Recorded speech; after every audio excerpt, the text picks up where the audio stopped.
আচ্ছা, আপনাদের সাথে কি কখনো এরকম হয়েছে যে বৃষ্টি পড়লে একদম গরম, গরম ভাজা পোড়া খেতে ইচ্ছে করে? আমার সাথে ঠিক সেরকমই হয়েছিল। সো বৃষ্টিতে যতই ভিজি না কেন ভাজা পোড়া তো খেতেই হতো। সেই সুবাদে আমরা গিয়েছিলাম হচ্ছে বনানীর পতেঙ্গা পয়েন্টে।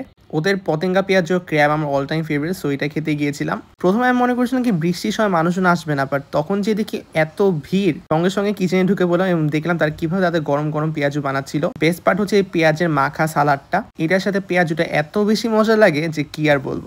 সরিষা তেলের একটা ধাক্কা লাগে। এরই সাথে আমরা নিয়েছিলাম হচ্ছে ওদের ক্র্যাব মাসালা fry. It was crunchy and spicy. But যারা ক্র্যাব খায় না তারা কিন্তু ওদের ফ্রাইড চিকেনটা খেতে পারে।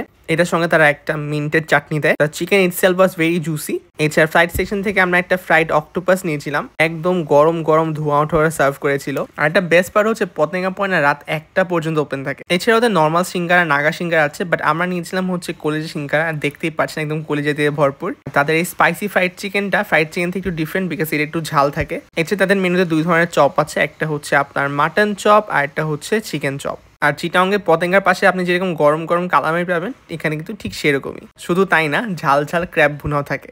একটু টক, একটু ঝাল, একটু মিষ্টি। এগুলোকে পেয়ার আপ করার জন্য আপনি ওদের ফুলগুলো সেটা ট্রাই করে দেখতে পারেন। একদম গরম গরম খাবেন, মাথা নষ্ট একটা টেস্ট। লাস্টে ওদের কিছু ড্রিঙ্কস আর গরম গরম চা খাওয়া তো মাস্ট। এখন আপনি যাচ্ছেন কবে?